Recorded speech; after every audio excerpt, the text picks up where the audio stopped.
Hello students, welcome to my channel biology by MSK। तो जैसा कि हम जानते हैं नीट सीरीज़ में आज क्लास नंबर 5 है, तो आज हम 5th चैप्टर करने वाले हैं जिसका नाम है principle of variation and inheritance.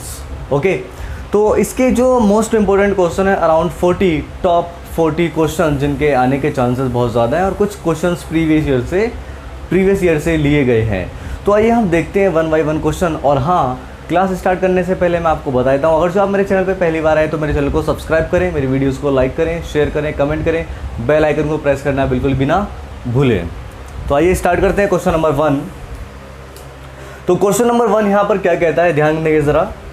ये कह रहा है फ्रूट कलर इन स्क्वैश, समर स्क्वैश जो होता है, तो स्क्वैश लिखा हुआ है खाली यहाँ पर।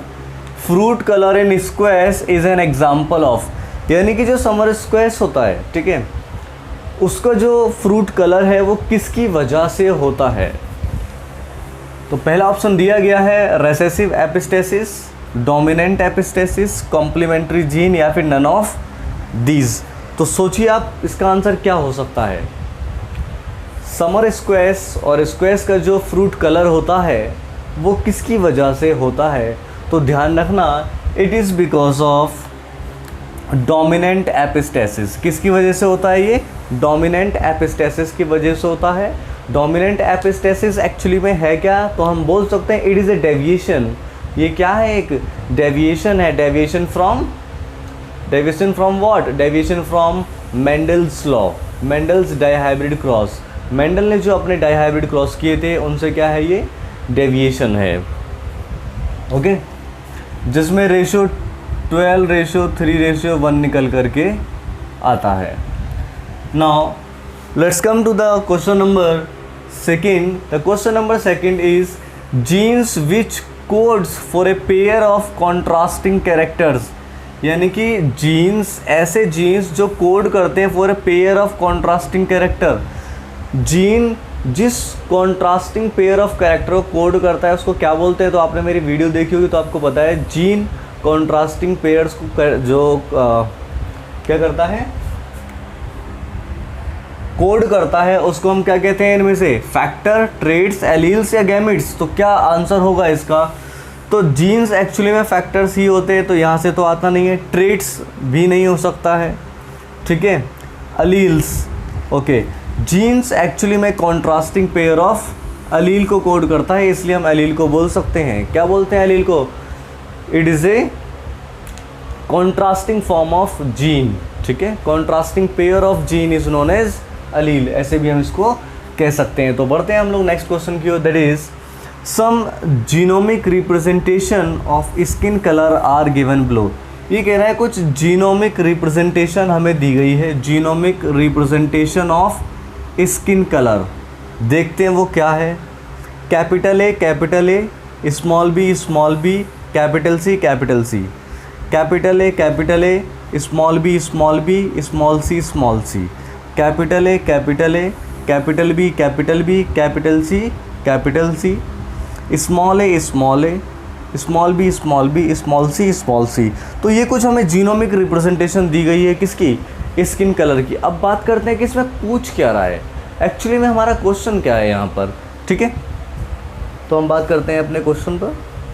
तो हमारा जो क्वेश्चन है ये क्या कहता है? ये कह रहा है विच ऑफ द फॉलोइंग, इनमें से कौन सा ऑप्शन इज करेक्ट, कौन सा ऑप्शन इसमें से सही है फॉर शोइंग द डार्कनेस, क्या दिखाने के लिए? डार्कनेस दिखाने के लिए इन डिक्रीजिंग ऑर्डर, यानी कि जो ह्यूमन का स्किन कलर है उसकी डार्कनेस दिखानी है डिक्रीजिंग ऑर्डर में। तो इनमें से कौन सा सही है? तो सबसे पहले हमें पता होना चाहिए डार्क कौन होता है। जो सारे के सारे यहाँ पर एक्चुअली में पॉलीजेनिक इनहेरिटेंस है, इसके अंदर जो सारे के सारे डोमिनेंट होते हैं, जब सारे ही डोमिनेंट होंगे तो वो डार्क होगा और सारे रेसेसिव होंगे तो वो वाइट या गोरा हो जाएगा, हम ऐसा बोलते हैं। तो सबसे पहले हम देखते हैं किस में डोमिनेंट ज़्यादा है। तो अगर जो आप ध्यान दें थर्ड वन में आप देखेंगे सारे के सारे डोमिनेंट है, तो सबसे ज़्यादा डार्क यही होगा। तो सबसे पहले आएगा थर्ड, ठीक है। पहले नंबर पे कौन आएगा? थर्ड। अब आप देखें किस में हो सकता है, दो इसके अंदर अगर जो आप देखते हैं तो आपको दो डोमिनेंट दिखाई दे रहे हैं, तो दूसरे नंबर पे आ जाएगा फर्स्ट, थर्ड नंबर पे सेकंड आएगा क्योंकि एक डोमिनेंट है, और फोर्थ नंबर पे फोर्थ आएगा क्योंकि यहाँ पर कोई भी डोमिनेंट नहीं है। तो यानी कि थर्ड 1 2 4, थर्ड 1 2 4, ठीक है। तो ये हमें मिलता है सी में, तो ऑप्शन सी क्या हो जाएगा हमारा, बिल्कुल करेक्ट आंसर होगा हमारा ऑप्शन सी। तो बढ़ते हैं नेक्स्ट क्वेश्चन की ओर, that is who is known as father of physiological genetics. किसको हम फिजियोलॉजिकल जेनेटिक्स और फादर ऑफ बायोकेमिकल जेनेटिक्स के नाम से जानते हैं। तो कौन है फिजियोलॉजिकल जेनेटिक्स या father of biochemical genetics? Slater नहीं है, चार्ल्स एल्टन नहीं है, टेलर नहीं है। तो इसका आंसर आप डायरेक्ट याद कर सकते हैं, आर्कीबोल्ड जेरोल्ड, ठीक है। आर्कीबोल्ड जेरोल्ड जो है वो क्या है, फादर कहलाता है किसका, बायोकेमिकल जेनेटिक्स का या फिर फिजियोलॉजिकल जेनेटिक्स का, ठीक है। तो बढ़ते हैं हम लोग नेक्स्ट क्वेश्चन की ओर, दैट इज क्वेश्चन नंबर 5। और ये जो क्वेश्चन नंबर 5 है ये क्या कहता है, ध्यान देंगे ज़रा। ये कह रहा है हेट्रोजाइगस टॉल प्लांट, एक हेट्रोजाइगस टॉल प्लांट है हमारे पास, is crossed with a homozygous dwarf. उसको हम क्रॉस कर देते हैं एक होमोजाइगस ड्वार्फ के साथ। ध्यान देना, एक हेट्रोजाइगस टॉल प्लांट है हमारे पास, ठीक है, इसको क्रॉस कर दिया हमने होमोजाइगस ड्वार्फ के साथ। Okay, then percentage of progeny having dwarf character, यानी कि ड्वार्फ कैरेक्टर की परसेंटेज हमें निकालनी है यहाँ से। तो क्रॉस कर देते हैं। तो सबसे पहले हम यहाँ से क्या करेंगे, गैमेट बनाएंगे, कैपिटल टी और स्मॉल टी बनेगा यहाँ से, और यहाँ से small T and small T.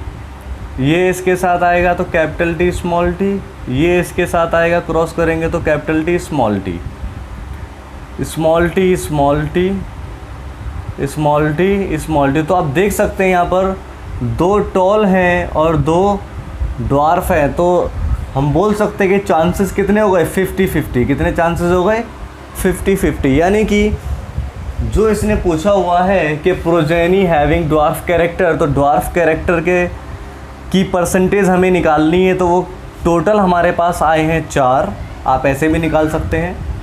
आपको ड्वार्फ कैरेक्टर निकालना है तो ड्वार्फ आए कितने हैं, 2, ठीक है। टोटल प्रोजेनी कितनी है, 4, परसेंटेज निकालना है तो इनटू में 100। तो 2 से 4 गया 2 टाइम्स, और ये 50। तो आंसर कितना जाता है, 50%। तो ऑप्शन सी जो है वो क्या हो जाएगा, हमारा करेक्ट आंसर हो जाएगा। ओके, नेक्स्ट क्वेश्चन ये कह रहा है test cross is when. Test cross कब होता है? अगर जो हम बात करें टेस्ट क्रॉस की, तो टेस्ट क्रॉस को हम बोलते हैं, अगर जो आपको ध्यान हो तो ये पहले ऑप्शन देख लेते हैं क्या कहता है, उसके बाद हम डिस्कस करते हैं। तो ये कहता है F1 crossed with heterozygous parent. अगर जो आप F1 को क्रॉस कर दें हेट्रोजाइगस पेरेंट के साथ। सेकंड है F1 crossed with homozygous recessive parent. F1 को आपने क्रॉस कर दिया होमोजाइगस रेसेसिव पेरेंट के साथ। Option C F1 crossed with homozygous dominant, F1 crossed with homozygous parent. तो ध्यान देना, आप टेस्ट क्रॉस कब कहते हैं, जब आप हेट्रोजाइगस को क्रॉस करते हैं रेसेसिव पेरेंट के साथ। तो ये हेट्रोजाइगस कंडीशन हमें F1 में मिलती है, और ये क्या है, होमोजाइगस रेसेसिव पेरेंट। यानी कि हम बोल सकते हैं F1 crossed with homozygous recessive parent, यानी कि option B F1 crossed with homozygous recessive parent. तो उसको हम बोलते हैं टेस्ट क्रॉस। तो ऑप्शन बी क्या हो जाएगा, इसका करेक्ट आंसर हो जाएगा। तो हम बात करते हैं next, that is question number 7। और थोड़ा ध्यान देना, यहाँ पर कह रहा है इन अ डाईहाइब्रिड क्रॉस, एक डाईहाइब्रिड क्रॉस के अंदर where 2 parents differ in 2 pairs of contrasting traits. यहाँ पे क्या है, 2 पेरेंट है और दोनों डिफर करते हैं किसमें, 2 पेयर ऑफ कॉन्ट्रास्टिंग ट्रेट्स में। जैसे कि कलर येलो और ग्रीन है, तो येलो के लिए हमने कैपिटल वाई यूज़ किया है, और ग्रीन के लिए स्मॉल वाई। और शेप दी हुई है राउंड कैपिटल आर और रिंकल्ड स्मॉल आर। कह रहा था number of green coloured seed y among 16 of F2 generation will be. आपको पता है ये एक डाईहाइब्रिड क्रॉस है, और जब हम डाइहाइब्रिड क्रॉस करते हैं तो 16 प्रोजेनी बनते हैं, जिसने बात कर दी है इसकी। अब ये कह रहे हैं इन 16 में से ग्रीन कितने होंगे, इन 16 में से ग्रीन कितने होंगे वो हमें बताने हैं। तो ध्यान देना, डाइहाइब्रिड क्रॉस का रेशियो आता है 9:3:3:1, जिसमें 9 क्या होंगे राउंड येलो, 3 क्या होंगे राउंड ग्रीन, 3 क्या होंगे रिंकल्ड येलो, और एक क्या होगा रिंकल्ड ग्रीन। ओके, तो अब आप यहाँ से देख सकते हैं ग्रीन कहाँ कहाँ पे आ रहा है, एक तो ये आ रहा है और एक ये, यानी कि 3 और 1 4। तो टोटल ग्रीन जो है वो कितने बनेंगे यहाँ पर 4 बनेंगे। कितने बनेंगे 4। तो आंसर क्या हो जाएगा ऑप्शन बी इसका करेक्ट आंसर हो जाएगा। Okay, next question that is Mendel does not get linkage due to. देखो, मेंडल ने जब अपना एक्सपेरिमेंट किया तो उसने लिंकेज कॉन्सेप्ट का इस्तेमाल नहीं किया और उसे लिंकेज मिला भी नहीं। एक्चुअली में उसे लिंकेज क्यों नहीं मिला, तो बता रहे हैं, बताओ क्यों नहीं मिला। डोमिनेंस की वजह से, इंडिपेंडेंट असॉर्टमेंट की वजह से, सेग्रीगेशन की वजह से, या फिर जीन ऑन सेम क्रोमोसोम की वजह से। ध्यान रखना, लॉ ऑफ इंडिपेंडेंट असॉर्टमेंट की वजह से उसको लिंकेज नहीं मिला। किसकी वजह से, लॉ ऑफ इंडिपेंडेंट असॉर्टमेंट की वजह से। ठीक है, तो मूव करते हैं हम लोग अपने नेक्स्ट क्वेश्चन पे, दैट इज क्वेश्चन नंबर 9।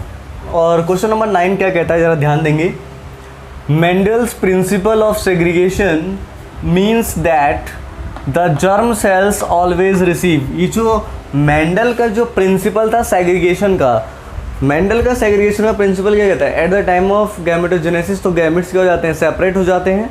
ठीक है, क्रोमोसोम्स क्या होंगे, अलग अलग होंगे, जो भी उनका पेयर बना हुआ था। Okay, the germ cell always receive, यानी कि जब सेग्रीगेशन होगा तो जर्म सेल हमेशा क्या चीज़ रिसीव करता है, 1 पेयर ऑफ एलील।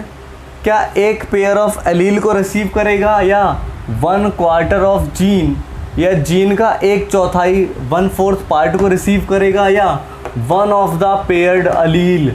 यानी कि जो सेग्रीगेशन हुआ है तो एक पेयर एलील का हाफ जाएगा, आधा इसमें आधा उसमें जाएगा, या एनी पेयर ऑफ एलील, या कोई भी पेयर जर्म सेल में चला जाएगा। ध्यान देना ज़रा, जब सेग्रीगेशन होगा गैमेट सेपरेट होंगे, क्रोमोसोम सेपरेट होंगे, और जो एलील्स होते हैं वो भी क्या हो जाएंगे सेपरेट, हाफ इसमें हाफ इसमें। तो आंसर क्या हो जाएगा 1 ऑफ द पेयर्ड एलील। तो जर्म सेल के पास क्या होगा 1 ऑफ द पेयर्ड एलील पहुंचेगा, यानी कि पेयर का आधा इसमें और आधा इसके अंदर, दूसरे वाले के अंदर।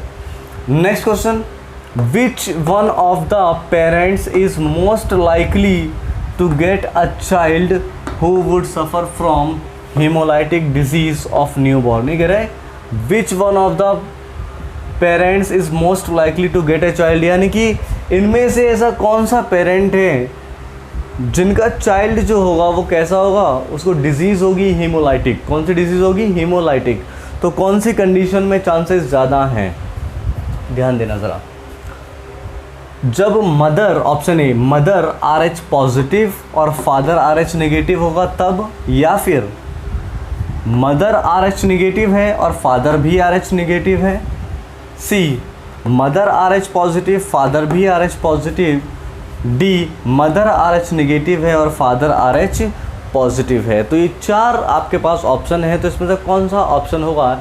एक्चुअली में जो क्वेश्चन है, अगर जो आप देखें तो ये क्वेश्चन बिल्कुल एक लाइन में लिखा हुआ है, कहाँ NCERT की लाइन में लिखा हुआ है, लेकिन 12th क्लास की नहीं 11th क्लास की NCERT में लिखा हुआ है।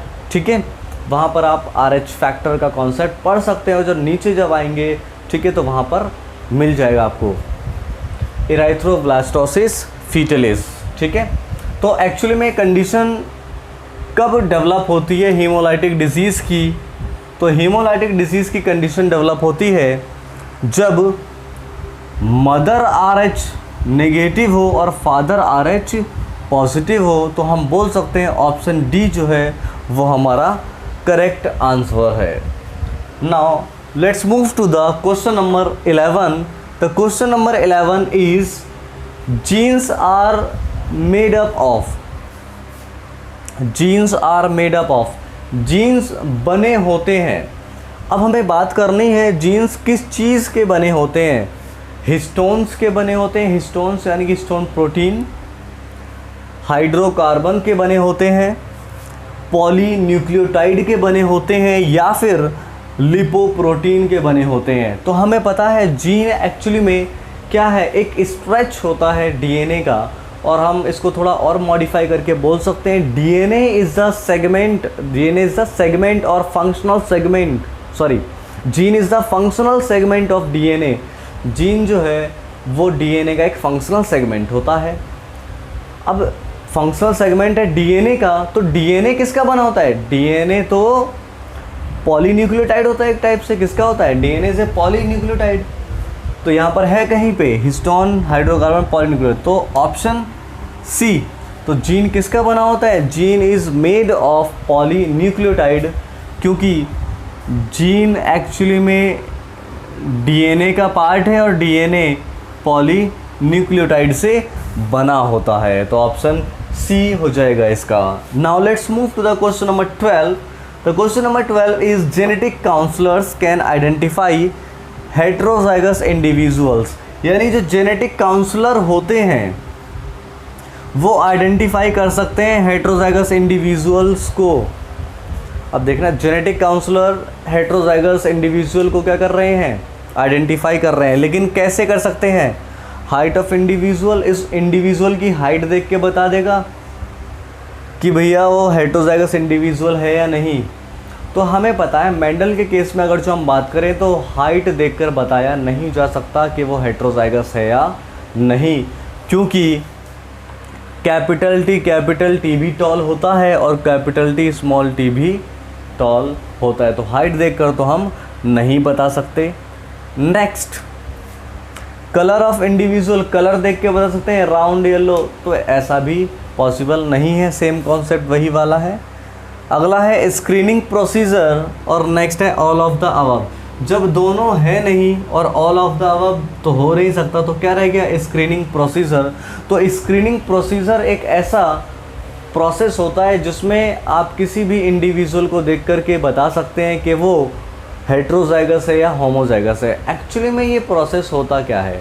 तो आपने सुना होगा जैसे ह्यूमन के अंदर न्यूबॉर्न बेबी का सेक्स पता करने के लिए, और सॉरी न्यूबॉर्न ना बोल के हम एक बोल सकते हैं कि जब वो फीटस है तो फीटस का सेक्स पता करने के लिए हम एक टेस्ट करते हैं जिसको एमनियोसेंटेसिस कहते हैं।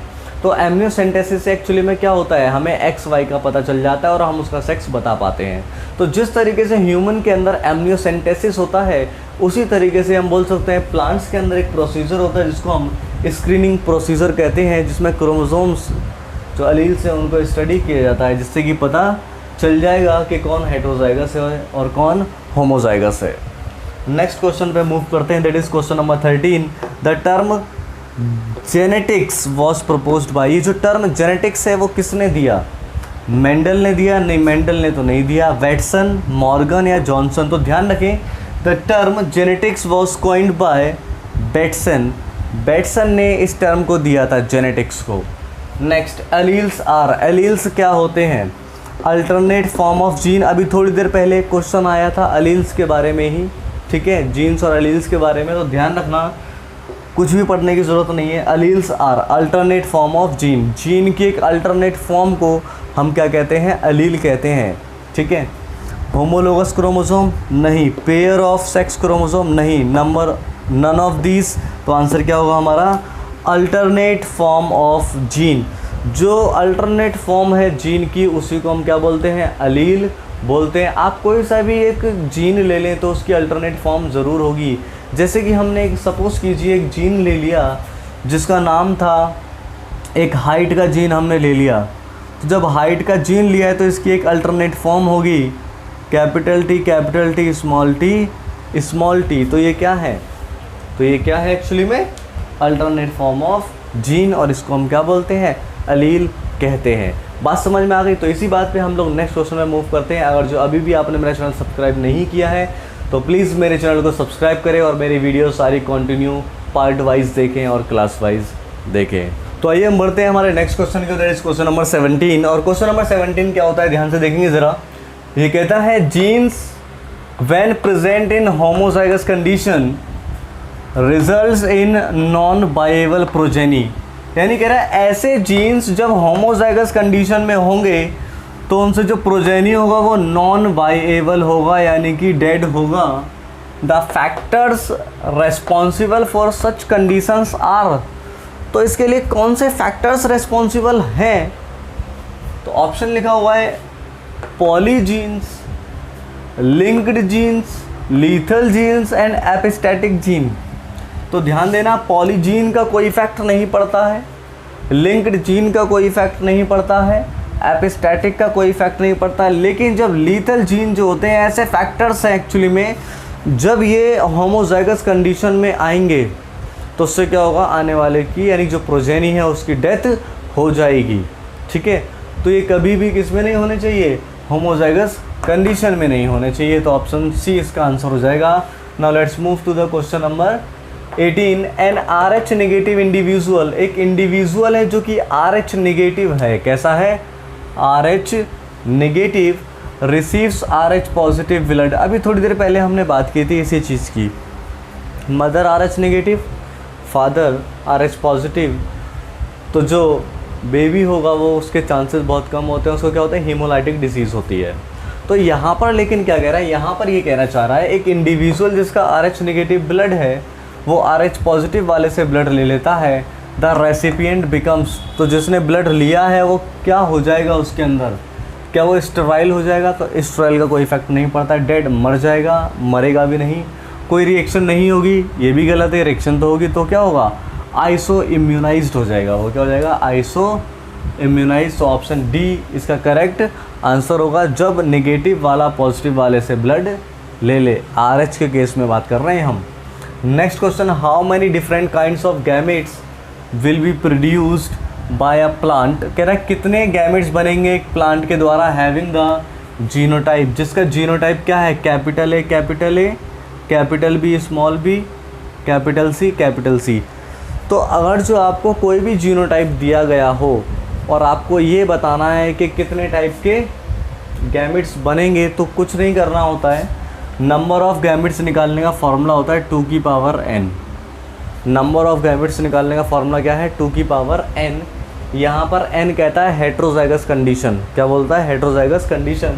तो आप यहाँ पर देख लें हेट्रोजाइगस कंडीशन कितनी है, तो कैपिटल A ये तो होमोजाइगस हो गया, कैपिटल A स्मॉल b ये हेट्रोजाइगस है, एक हेट्रोजाइगस कंडीशन आ गई, कैपिटल C ये भी होमोजाइगस है। तो n की वैल्यू हो जाएगी 1, जब n की वैल्यू हो जाएगी 1 तो 2 आंसर, कितना आंसर होगा, 2। तो हम बोल सकते हैं कि जो गैमेट्स बनेंगे वो कितने बनेंगे, 2 बनेंगे, और ऑप्शन डी इसका करेक्ट आंसर हो जाएगा। Now let's move to the question number 20। Question number 20 क्या कहता है, jumping genes in maize were discovered by, jumping genes in maize के अंदर जो जंपिंग जीन्स होते हैं उसको डिस्कवर किसने किया था। तो जंपिंग जीन एक्चुअली में क्वेश्चन प्रीवियस ईयर में पूछा गया है, हमारे NCERT में इसके बारे में कोई डिस्कस नहीं किया गया है, तो फिर भी मैंने लिख दिया, मैंने कहा एटलीस्ट नाम तो आपको पता होना चाहिए कि जंपिंग जीन किसने डिस्कवर किया, इनकेस आ जाए तो ध्यान देना, ह्यूगो डी वरीज ने क्या किया था, ह्यूगो डी वरीज ने म्यूटेशन थ्योरी दी थी। बारबरा मैकक्लिंटॉक, इसका अभी हमें पता नहीं है, मान लेते हैं इस टाइप से। TH Morgan, Thomas and Morgan ने क्या दिया था, लिंकेज एंड रिकॉम्बिनेशन दिया था। ड्रोसोफिला पर इसने क्या किया था, एक्सपेरिमेंट किया था। मेंडल ने अपने लॉज दिए थे, ठीक है। तो बचा क्या, बारबरा मैकक्लिंटॉक, तो यही वो पर्सन है जिसने क्या दिया, जंपिंग जीन को डिस्कवर किया था मेज प्लांट से। Okay, now let's move to the question number 21। Question number 21 क्या कहता है, ये कहता है the progenies are found to be male sterile, जो प्रोजेनी है वो मेल स्ट्राइल मिलती हैं। कैसी मिलती हैं, मेल स्ट्राइल, जब क्या किया जाता है, आफ्टर क्रॉसिंग टू प्लांट्स को आपने क्रॉस किया तो जो मेल प्रोजेनी है वो स्टेराइल मिल रही है।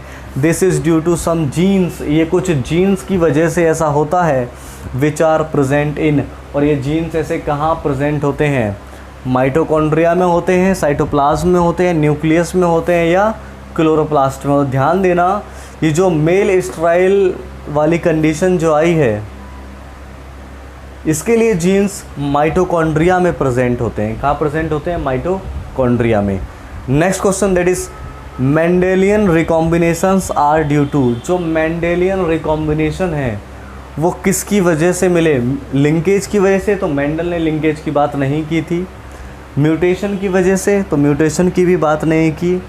डोमिनेंट कैरेक्टर या इंडिपेंडेंट असॉर्टमेंट। अब देखो रिकॉम्बिनेशन मिला, रिकॉम्बिनेशन का मतलब हो गया कुछ कंबाइंड कैरेक्टर मिले। फॉर एग्जांपल के लिए अगर जो हम डायहाइब्रिड क्रॉस की बात करते हैं तो वहाँ पे हमने क्या लिया था? वहाँ पे सिर्फ हमने लिया, अगर जो आपने वीडियोस देखी हो, राउंड येलो और रिंकल्ड ग्रीन, दो चीज़ें ली, लेकिन हमें दो फालतू मिली। राउंड ग्रीन भी मिला हमें और रिंकल्ड येलो भी मिला, यानी कि दो रिकॉम्बिनेशन मिले। तो ये किस में मिले? डायहाइब्रिड क्रॉस में मिले। और डायहाइब्रिड क्रॉस किस चीज़ से डिफाइन होता है, कौन से लॉ से? तो उसका नाम है लॉ ऑफ इंडिपेंडेंट असॉर्टमेंट। तो आंसर हो जाएगा लॉ ऑफ इंडिपेंडेंट असॉर्टमेंट की वजह से ऐसा पॉसिबल हो पाता है। तो हम मूव करते हैं हमारे नेक्स्ट क्वेश्चन पे, दैट इज़ क्वेश्चन नंबर 23। तो आइए हम बात कर लेते हैं हमारे नेक्स्ट क्वेश्चन की, दैट इज़ क्वेश्चन नंबर 23। और ये क्वेश्चन नंबर 23 क्या कहता है ये देखते हैं। ये कहता है who rediscovered the Mendel's principle. यानी कि जो मेंडल ने अपने प्रिंसिपल दिए थे, हम जानते हैं कि मेंडल ने जब अपना वर्क किया, अपना एक्सपेरिमेंट किया, उस टाइम पर उसको उसके काम की कोई रिकॉग्निशन नहीं मिली। देयर आर सम रीज़न जो मैंने अपनी वीडियोस में पढ़ाए हुए हैं, पार्ट्स में आप देख सकते हैं, ठीक है। वो रिकॉग्निशन उसको नहीं मिली। तो क्या हुआ एक्चुअली में, उसके मरने के बाद उसके मेंडल के वर्क को रिडिस्कवर किया गया। यानी कि बाद में पता चला कि मेंडल जो 30 साल पहले बोल रहा था, क्योंकि मेंडल ने अपना एक्सपेरिमेंट जब किया था वो 1857 के अराउंड किया था, ठीक है। उसको 7 साल लगे थे, लेकिन 1884 के अराउंड में उसकी डेथ हो गई। बट तब तक उसके काम को कोई रिकॉग्निशन नहीं मिली। लेकिन बाद में क्या हुआ, जब 1900 आया तो एक पर्सन, इनमें से कौन सा है जिसने मेंडल के प्रिंसिपल को रीडिस्कवर किया और कहा कि बंदा जो पहले 30 साल पहले बोल रहा था वो बिल्कुल ठीक था। ऐसा कहने वाला कौन था? क्या वो हक्सले था, एरिस्टोटल था, कोरेंस था या एल्टर था? ध्यान रखना, ऐसा कोरेंस ने किया था। किसने किया था? कोरेंस ने मेंडल के वर्क को रीडिस्कवर किया था, ठीक है। यहाँ पर इसके साथ एक और पर्सन इन्वॉल्व है, इसका नाम है ह्यूगो डी व्रीज, ठीक है, वो भी इन्वॉल्व था। नेक्स्ट हम बात करते हैं क्वेश्चन नंबर 24। क्वेश्चन नंबर 24 कहता है experimental verification of the chromosomal theory of inheritance was given by. यानी कि जो क्रोमोसोमल थ्योरी ऑफ इनहेरिटेंस है, इसका एक्सपेरिमेंटल वेरिफिकेशन किसने दिया? तो एक्सपेरिमेंटल वेरिफिकेशन क्रोमोसोमल थ्योरी का तो ग्रेजर जॉन मेंडल ने तो नहीं दिया है। ह्यूगो डी व्रीज ने म्यूटेशन दिया है। हैंकिंग ने सेक्स डिटर्मिनेशन दिया है। तो बचता है कौन? Thomas Hunt Morgan. Thomas Hunt Morgan ने ड्रोसोफिला मेलानोजेस्टर पर वर्क किया, जिसको फ्रूट फ्लाई कहते हैं। और वहीं से क्या उसने निकाला था? उसने एक्सपेरिमेंटल वेरिफिकेशन दिया क्रोमोसोमल थ्योरी ऑफ इनहेरिटेंस का, ठीक है। तो ऑप्शन डी जो है वो करेक्ट आंसर हो जाएगा। Now question 25, which of the following statement is not true of 2 genes. यानी कि 2 जीन से रिलेटेड इसमें से कौन सा सही नहीं है? दैट सो 50% रिकॉम्बिनेशन फ्रीक्वेंसी, जो 50% रिकॉम्बिनेशन फ्रीक्वेंसी को दिखाता है। तो इनमें से कौन सा स्टेटमेंट सही नहीं है? The genes may be on different chromosomes.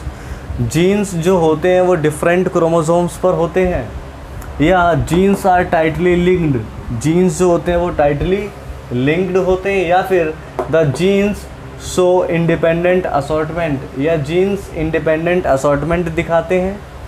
If the genes are present on the same chromosome they undergo more than 1 crossover.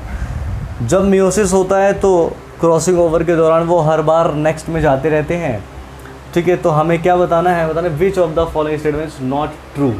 इनमें से कौन सा ट्रू नहीं है, ठीक है। तो इसके लिए हम बोल सकते हैं कि कौन सा ठीक नहीं है। तो genes are tightly linked. Genes जो होते हैं वो टाइटली लिंक्ड होते हैं, ऐसा कंपलसरी नहीं है। जीन्स लिंक्ड भी हो सकते हैं और दूर दूर भी हो सकते हैं, ठीक है। तो आंसर बी क्या हो जाएगा इसका करेक्ट आंसर। तो बात करते हैं हम लोग नेक्स्ट क्वेश्चन की, that is question number 26। 6 Mendel observe that, Mendel ने ऑब्जर्व किया कि certain character did not assort independently, कुछ कैरेक्टर ऐसे होते हैं जो इंडिपेंडेंटली असॉर्ट नहीं होते।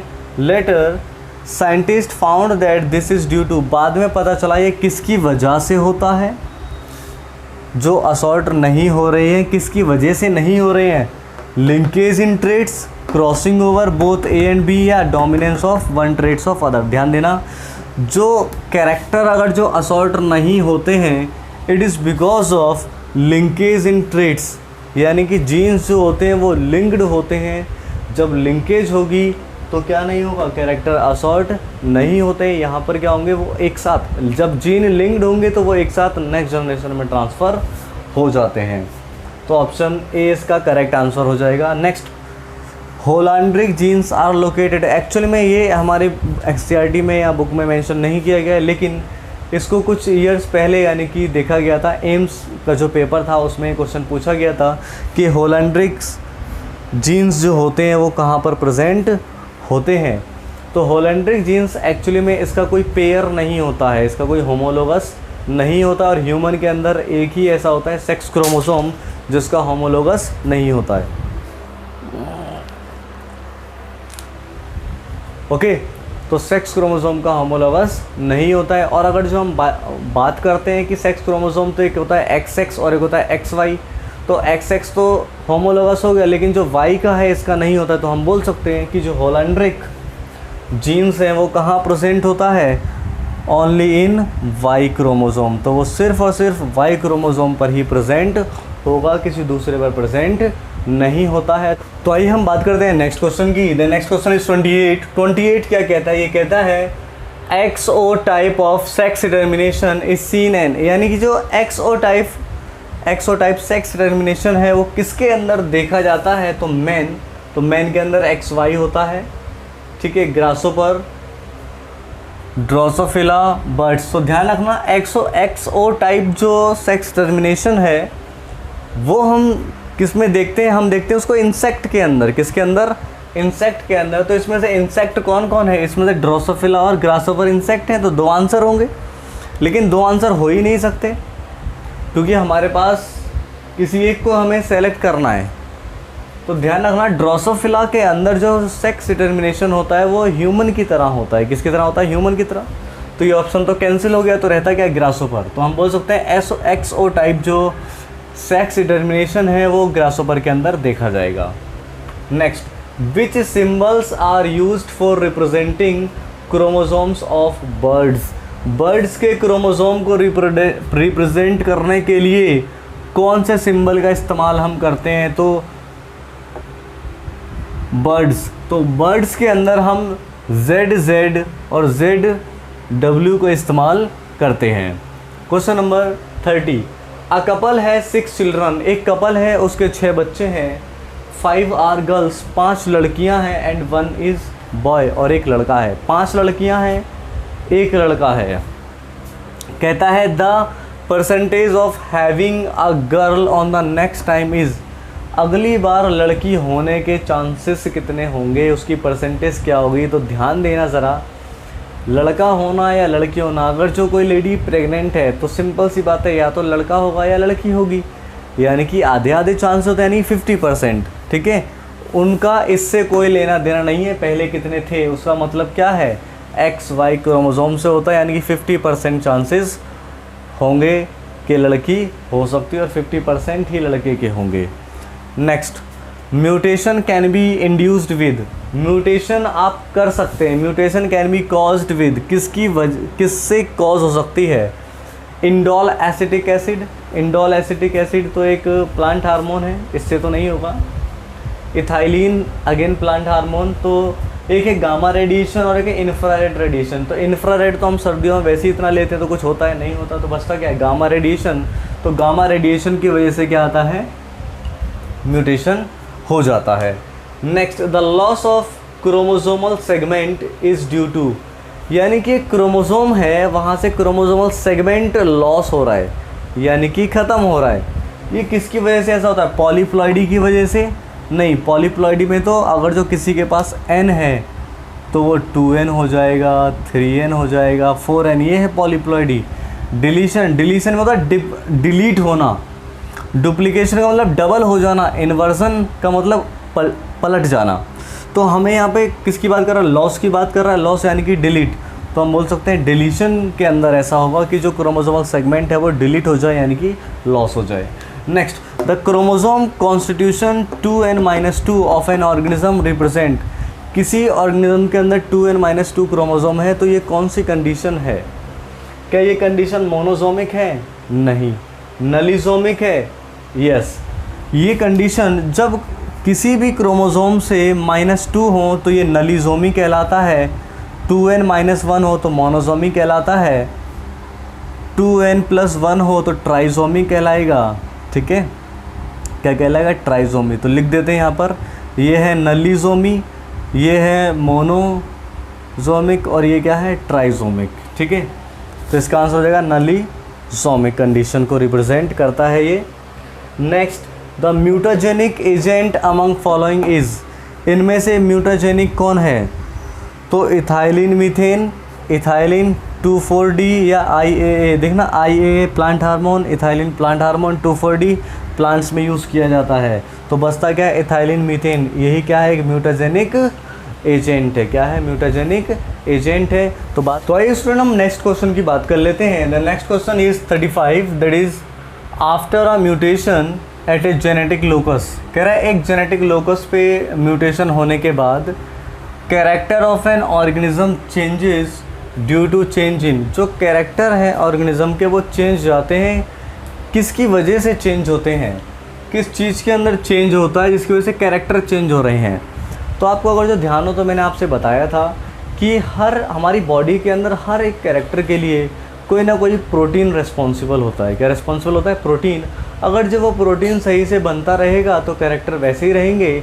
अगर जो उसकी सिंथेसिस में कोई वेरिएशन आ गया तो क्या होगा? कैरेक्टर बदल जाएंगे। तो ये वही क्वेश्चन की बात करी जा रही है यहाँ पर कि after a mutation at a genetic locus character of an organism changes due to change in protein structure. Protein structure में चेंज आ जाता है। तो ये आंसर हो सकता है DNA रेप्लिकेशन, नहीं, प्रोटीन सिंथेसिस पैटर्न या RNA ट्रांसक्रिप्शन पैटर्न। तो ध्यान देना प्रोटीन, अब यहाँ पे प्रोटीन एक तो स्ट्रक्चर और दूसरा क्या है? Protein synthesis pattern. अब प्रोटीन की स्ट्रक्चर बदलती कब है? जब प्रोटीन सिंथेसिस पैटर्न चेंज होगा तभी तो बदलेगी। तो हम बोल सकते हैं इसका आंसर C होगा, क्योंकि प्रोटीन सिंथेसिस पैटर्न अगर जो चेंज हुआ तो प्रोटीन बनने वाले प्रोटीन की स्ट्रक्चर बदल जाएगी जिसकी वजह से एक नया कैरेक्टर आएगा। ठीक है, तो जब म्यूटेशन होता है किसी भी लोकस पर तो वो प्रोटीन सिंथेसिस पैटर्न को अफेक्ट करते हैं जिसकी वजह से एक नया कैरेक्टर आता है, यानी कैरेक्टर बदल जाता है।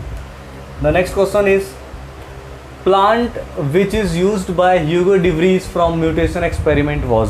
यानी कि ह्यूगो डी व्रीज ने एक कॉन्सेप्ट दिया था, इसका नाम है म्यूटेशन। और उसने जब ये म्यूटेशन दिया तो अपनी स्टडी किस पर की थी? एक्सपेरिमेंट किस पर किया? कौन से प्लांट पर किया? इनोथीरा लेमार्कियाना, सोलेनम ट्यूबरोसम, फाइकस इलास्टिका या नन ऑफ दिस।